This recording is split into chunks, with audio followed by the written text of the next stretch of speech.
Welcome back to Real Clear Radio Hour, brought to you by the Competitive Enterprise Institute. I'm your host, Bill Frezza.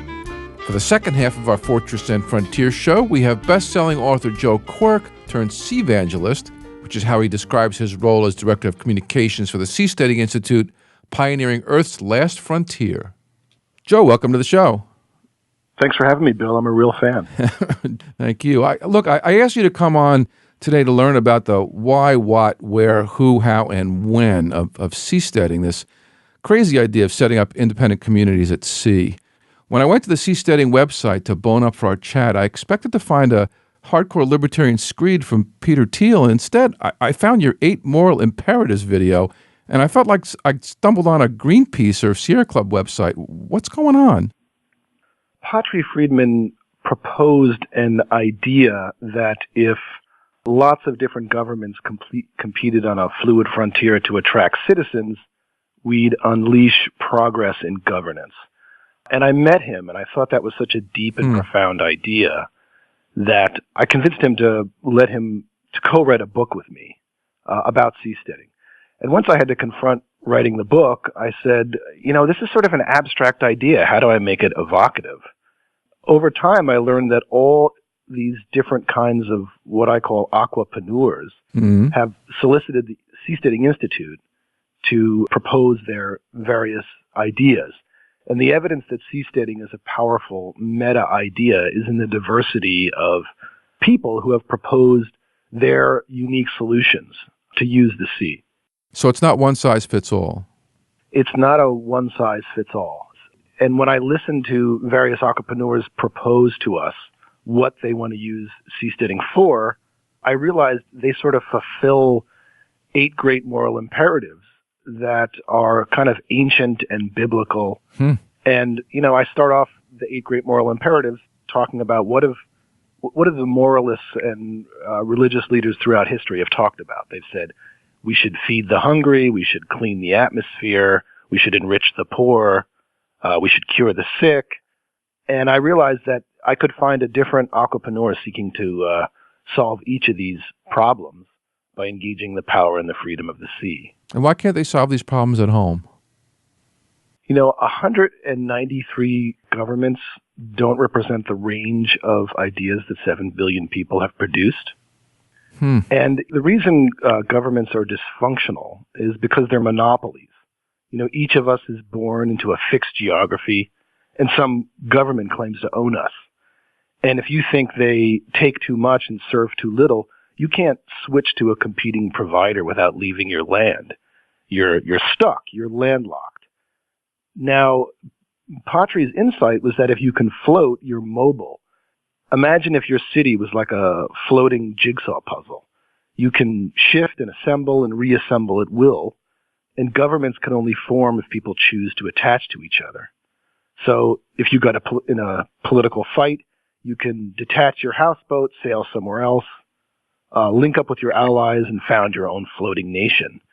And as Patri put it, if you can vote with your house, governments will be like companies, and citizens will be like customers. And seasteaders think this will create a market of governments competing to attract citizens. For any kind of innovation, we need startups. And for freedom, we need choice. And among governments, we have no startups and little choice. On a fluid frontier, citizens would sail about and choose the states they want. And when you can vote with your house, governments will compete to attract citizens like companies compete to attract customers. Let's put aside the technology for a bit. Obviously, it's a lot harder to build cities on water than it is on land, although I'm always amazed at what technologies can accomplish. Let's just assume that for a moment. Is there enough density of people willing to do this to make it possible? We think so. We've started the Floating City Project, and we've had a few thousand people come fill out our survey saying they're eager to move to a floating, politically independent island. And even more importantly to me, in 2009, 700 million people told a Gallup poll that they want to leave their countries forever and find freedom and prosperity for their children. That's more than twice the population of the United States. No, it's where half the population of the United States came from. Actually, it's where all the population of the United States came from over time, is people voting with their feet. Sure. And I think of the United States as a giant life raft where people from dysfunctional governments could come and try out their crazy ideas, like women can vote, for instance. Mm. And that kind of frontier provided this kind of cauldron for competition that gave rise to new ways of governing ourselves that ended up changing the entire world. If the New World never existed, we wouldn't know that democracies and republics were possible. And right now we're in the 21st century, and we're still working within these governments forged in previous centuries. Some of them, where the parameters were written down with quill pens. And so we need a startup sector for governance where the innovations that have been thought up can be tried. So you're trying to scale down the United States to a floating platform. Where are these things going to be? We're talking to several nations interested in hosting governments off the coast of their countries. And at this point, we have, probably 2 or 3 continents that include countries that are considering seasteads. And we have to keep that a secret until we can close a deal. Okay. And the idea is to just sort of get their sovereign protection, so if some other country takes umbrage, you don't have to worry about Marines landing? I don't think it's worried about other countries taking umbrage. I think it has to do with the remaining technological challenge has to do with creating permanent structures on the sea, and that's sort of a big jump. It's much easier to build floating cities in shallow territorial waters, and there's various countries around the world that allow political islands within their own states as experiments, to experiment with new forms of governments. And we're soliciting countries like that to say, hey, we don't even need to borrow your land. We can just create a floating city just offshore. And if you're willing to grant us some level of political autonomy, we think we can possibly hire local people and create some prosperity and wealth.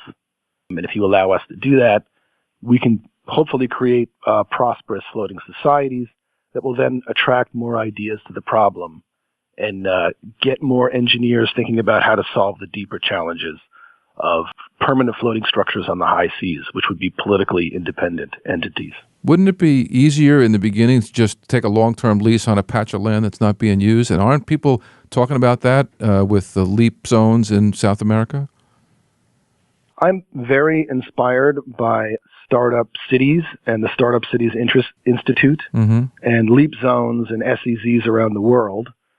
The challenge with regard to those efforts is you have to trust an existing government to not change its mind once you create a certain amount of prosperity, as is happening now with regard to Hong Kong and China. So the ocean is very unique. The reason land governments are dysfunctional is because they're monopolies. Now, if you float, you're mobile. So imagine if your city was like a floating jigsaw puzzle. You could tow it away. Yes, you could tow it somewhere else. If you got in a political fight, you can detach from one government and move to another. So, Joe, how did a best-selling author get wrapped up in this? Well, I write novels and science books, and I wrote a book about evolution. And if you understand evolution, you understand that progress comes from variation and selection, whether it's in biology, markets, consumer goods, technology, whatever. It comes from variation and selection.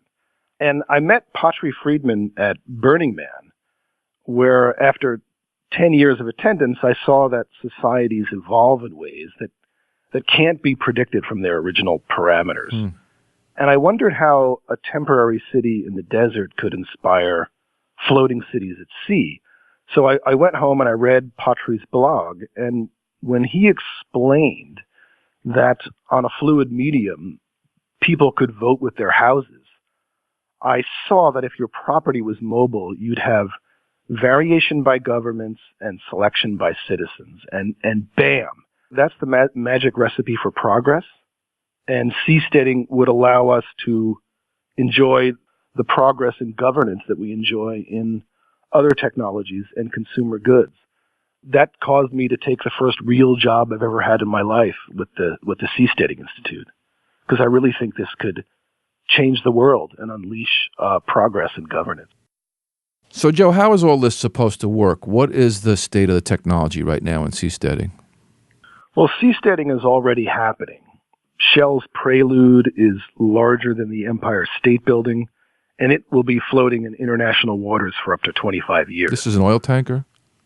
Yes, it's an oil and gas facility. Mm-hmm.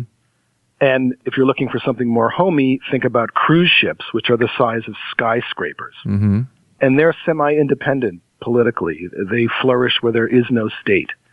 Nearly half the world's surface is unclaimed by existing governments, and cruise ships have largely commandeered this space.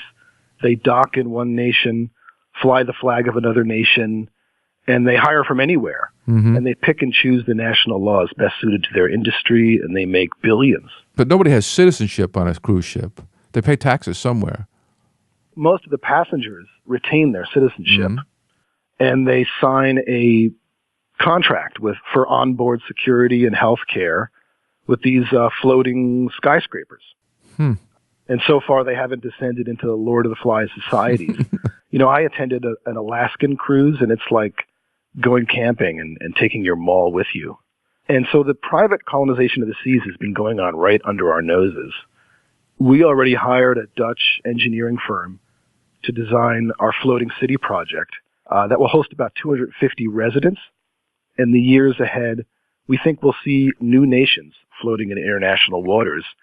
And the key is that these will be new experiments in governance. Who are the first seasteading homesteaders going to be? Well, so far, we seem to be attracting people that are interested in experimenting with new societies and environmentalists. We have a survey at our Floating City project, which allows people to tell us what they want to see on a floating city. And a few thousand people have filled it out. And it's very interesting. It tends to be people who want to run businesses, people who want to live on the ocean, and people who want to experience freedom. So what kind of living can I make in a community of 250 people? It depends on the kind of business you want to run. A lot of people are interested in floating algae farms that can absorb the CO2 from coastal cities and transform that into food and fuel. There's a Dutch aquatic engineering firm called DeltaSync who designed our Floating City project. And they ultimately plan to build sort of floating eco-cities that absorb the carbon and nutrient pollution in the oceans and transform it into food and fuel. That's just one business idea. What are some others? There's a biotechnology entrepreneur who wants to accelerate medical breakthroughs on medical research ships floating 12 miles offshore. Yeah, no FDA out in the ocean. Yeah, outside the jurisdiction of the FDA. He thinks we can cure diseases like Parkinson's and heart disease and stroke if biotech entrepreneurs can just be unleashed from regulations written in 1970. I always say regulations written in 1972 shouldn't be constraining innovations coming online in 2022. Well, I would even think medical tourism would be a big business. How many people fly to India from Canada to have new hips put in? Why go that far? Actually, millions of people all over the world cross national borders to find cheaper, better care offshore. And all the islands surrounding the United States are already building enormous health cities in the Cayman Islands and other Caribbean islands. And this is to catch what they predict to be the rising wave of frustrated American consumers who they think are going to fly offshore to get better, faster, cheaper care. And Devi Shetty, who's been called the Henry Ford of healthcare, has built a gigantic health city in the Cayman Islands. And he said the best place to have a floating hospital is off the coast of an existing American nation.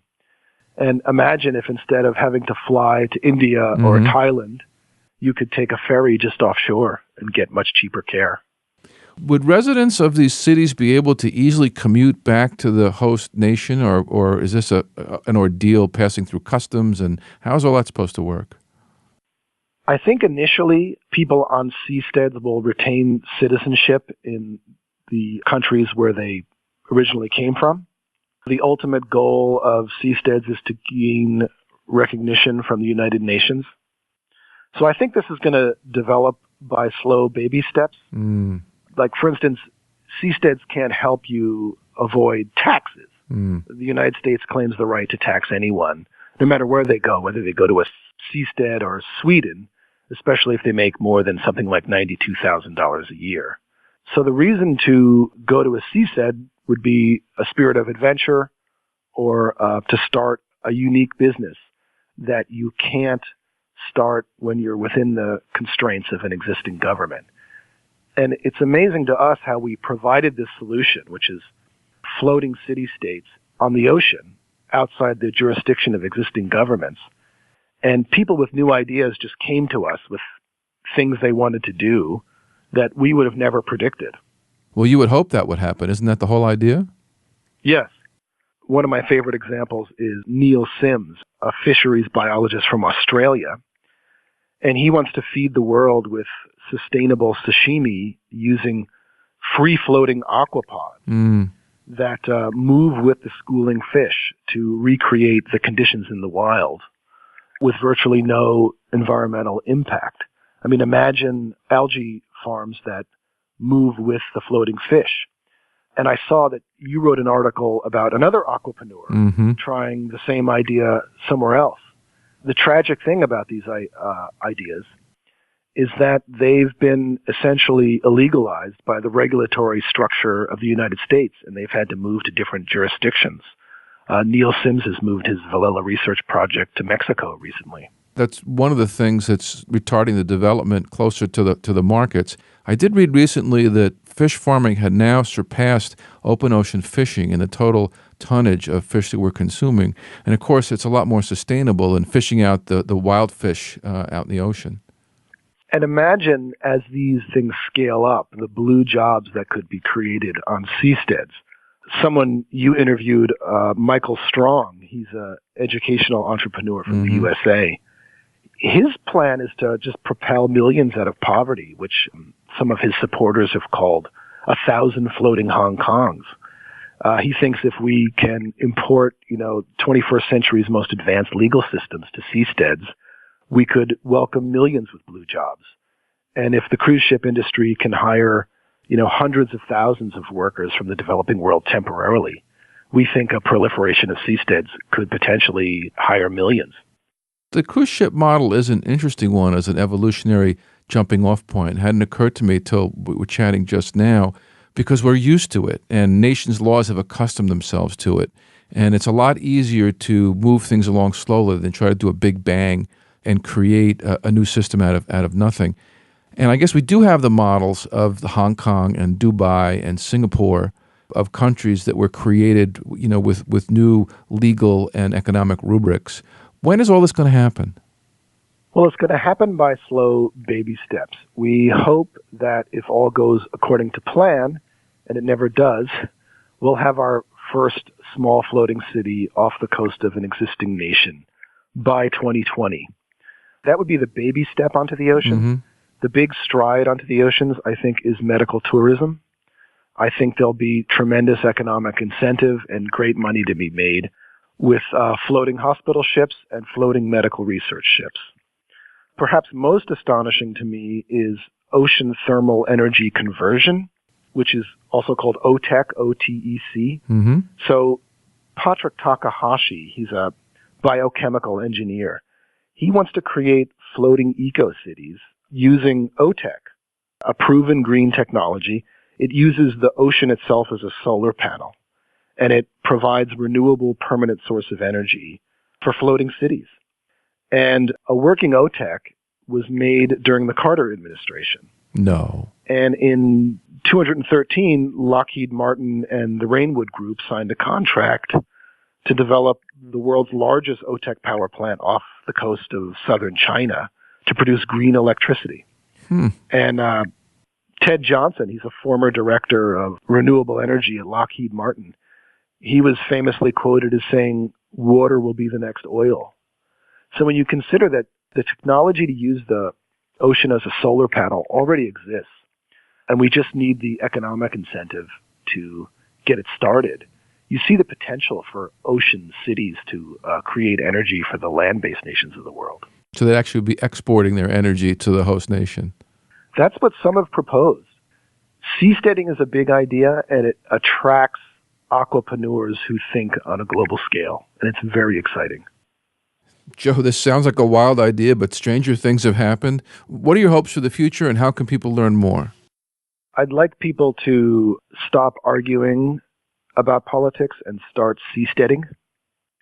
And if they'd like to get involved with the effort to create new floating nations, people should go to seasteading.org and check out our floating city project. Fill out the survey and let us know what they want to see in a floating city. And hopefully we'll get a reasonably politically autonomous floating city up and running in the next 5 or 6 years. And people will move there, and it will be entirely off the grid, run by solar energy. And if you have any skills that you can contribute to this effort, please let us know. More than 1,000 donors have contributed to this, and we have hundreds of volunteers that are involved. Legal scholars and aquatic engineers, and just what I call Seavangelists, people who just go out and talk about seasteading. Well, I think Peter Thiel is numbered among them, is he not? Oh, sure. He's our primary supporter. He founded the Seasteading Institute with Patri Friedman, and he really gets it. He gets the deep need for us to create startup nations. Well, Joe, it sounds like you're taking crowdsourcing to a whole new level. Thanks so much for being on the show. Thanks for inviting me. That was Joe Quirk, Director of Communications for the Seasteading Institute, here on Real Clear Radio Hour, brought to you by the Competitive Enterprise Institute. I'm your host, Bill Frezza. If you have any suggestions for topics or guests, please visit realclearradio.org, click on the email Bill link, and drop me a line. Real Clear Radio Hour is produced in conjunction with Real Clear Politics, America's premier independent political website. That wraps up our Fortress and Frontier show. Please join us next week, same time, same station. See you then.